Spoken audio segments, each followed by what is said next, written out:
नमस्कार, मैं हूं अनिल यादव। किसान आंदोलन दिल्ली पहुंच सकेगा या नहीं? कब तक सड़कों पर कांटों के तार और कीले रखी रहेंगी?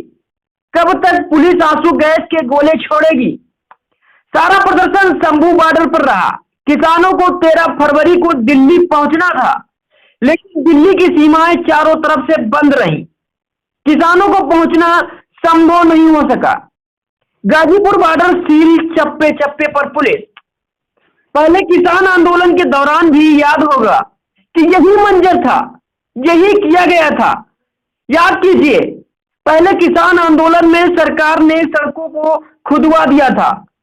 वो काम जो काम अमूमन अराजक तत्व करते हैं, वह काम सरकार कर रही थी।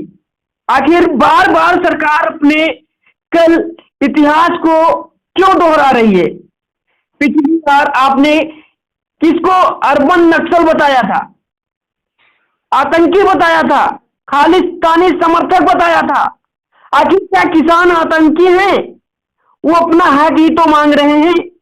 देश में किसानों को आंसू गैस से रुलाकर मोदी यूएसए में राजसुख में हंस रहे हैं। आखिर एमएसपी से क्यों इनकार कर रही है सरकार? इस सब मुद्दों पर बात करने के लिए, विश्लेषण करने के लिए हमारे साथ हमारे सहयोगी वरिष्ठ पत्रकार दिनेश कुमार वर्मा हमारे साथ जुड़ गए हैं। हम जानेंगे कि आखिर सरकार ये सब क्यों कर रही है। दिनेश जी, आज के सबसे बड़े सवाल में आपका बहुत बहुत स्वागत है। धन्यवाद जी, बताइए। दिनेश जी, मैं जानना चाहता हूं, आखिर एमएसपी को लेकर सरकार इनकार क्यों कर रही है? किसानों के साथ इतना बुरा बर्ताव क्यों कर रही है? क्या मामला है? अनिल जी, मैं आपको बताना चाहता हूं कि जिस तरीके से सरकार जी एन केन प्रकरण जो है सत्ता में बना रहना चाहती है कि आज किसान का आंदोलन हुआ है। जिस तरीके से पिछली बार किसानों के आंदोलन को रोकने के लिए खालिस्तानी और आतंकी घोषित किया गया था, उसके बाद माफी मांगा था, कहा था कि हमने किसानों को समझ नहीं पाया जी, लेकिन उन्होंने वायदा किया था कि हम एमएसपी लागू करेंगे। बिल्कुल 2 साल से ज्यादा का समय हो गया है, लेकिन अभी एमएसपी पर कोई ध्यान नहीं दिया है। यहाँ तक कि अब जो चुनाव आने वाले हैं उसके बावजूद भी ध्यान नहीं देते हैं। तो ये सरकार भारतीय जनता पार्टी की जो है, माननीय नरेंद्र मोदी जो प्रधानमंत्री हैं जी, उनका पूरा का पूरा कुनबा जी किसानों के लिए, गरीबों के लिए कोई कार्य नहीं करना चाहती, केवल पूंजीपतियों के लिए कार्य करना चाहती है। क्योंकि पूंजीपतियों से इनको जो है मिलता है इलेक्शन में लड़ने के लिए चंदा। जैसे कि आपको बता दें कि चंद्रचूड़ जो आपके जज साहब हैं, उन्होंने साफ साफ टिप्पणी की हाई कोर्ट के माध्यम से जी कि जो है इसका खुलासा होना चाहिए। तो भारतीय जनता पार्टी की मोदी सरकार 14 में जब बनी थी तब अच्छे दिन लाने के वादे पर बनी थी। बिल्कुल। उसके बाद जो है 19 में जब बनी तब भी राष्ट्र की बात करके बनी, और आज मंदिर मुद्दे पर सरकार बनाना चाहती थी जी, लेकिन मंदिर मुद्दा फेल हो गया।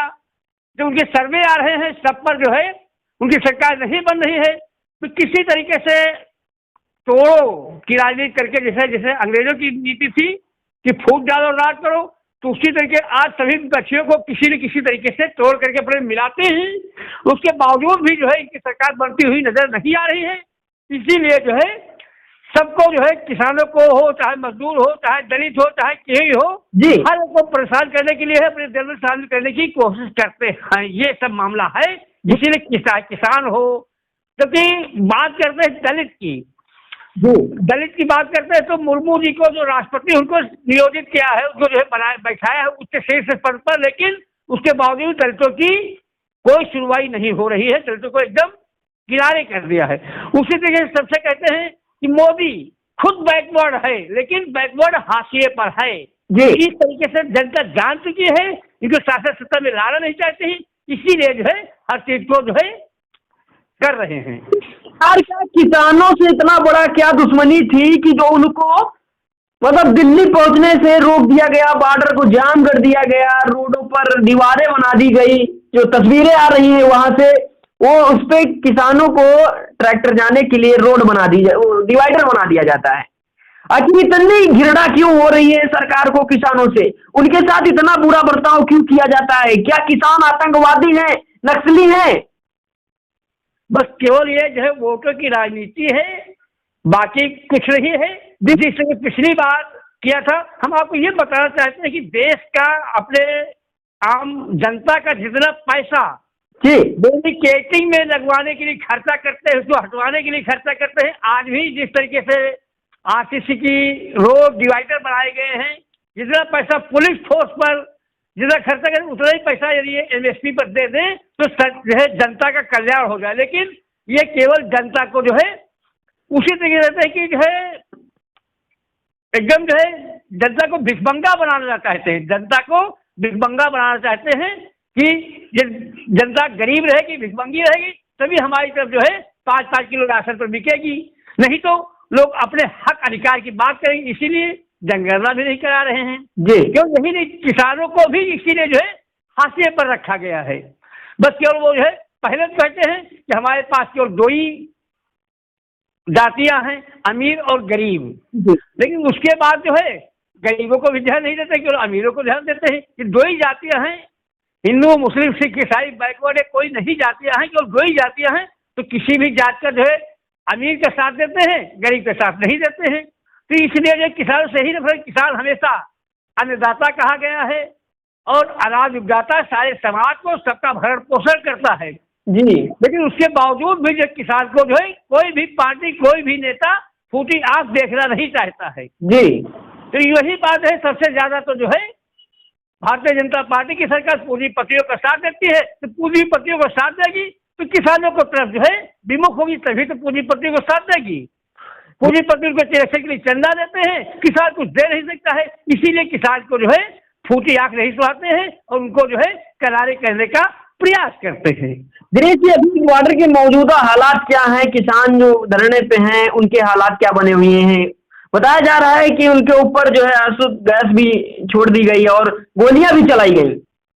अभी हाँ, अरे किसान भी जो है क्या करे, किसान भी करो या मरो की स्थिति में है।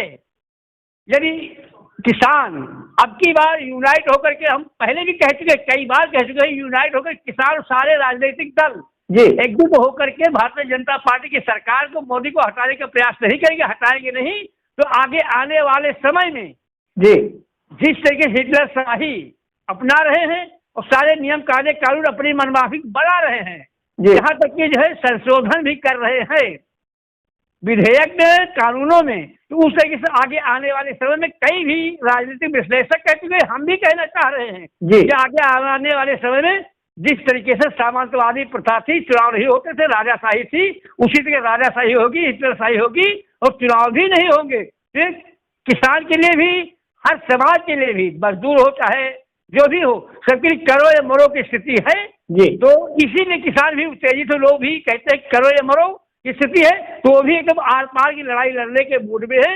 इसलिए आंसू गैस के गोले भी दागे जा रहे हैं, लाठीचार्ज भी हो रहा है, गोली भी चलाई जा रही है, उसके बावजूद भी किसान बैरिकेडिंग तोड़ रहे हैं और आगे बढ़ने के लिए तैयार है।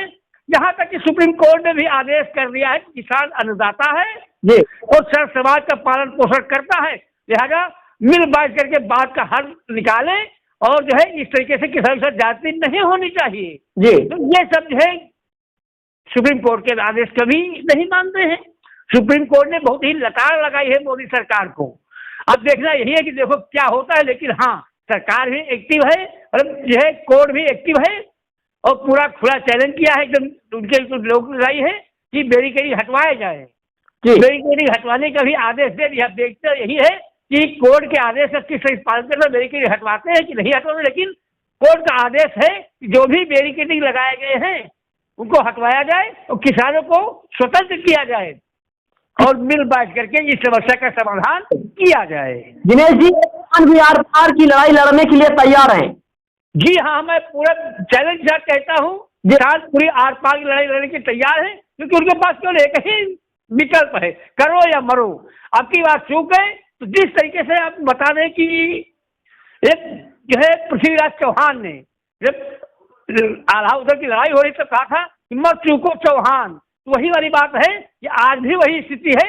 ये आज चूक गए तो फिर आगे पछताना पड़ेगा, ये आर पार की लड़ाई लड़ने का समय है। ये अब चूक गए तो आगे भविष्य में आपको ये भी अधिकार खत्म हो जाएगा कि हर चुनाव का भी या हर चीज का प्रोटेस्ट करने का, हर चीज का अधिकार खत्म हो जाएगा। यही उनकी हिटलरशाही का मामला है। इसमें जो है करोड़ों मरोड़ किस्म के किसान भी है और आर पार की लड़ाई लड़ने के मूड में है। जी, बहुत बहुत धन्यवाद दिनेश जी हमारे साथ जुड़ने के लिए, हमारे दर्शकों को बताएं, और मैं आशा करता हूं कि आप इसी तरीके से अपडेट हमारे किसानों तक पहुंचाते रहेंगे।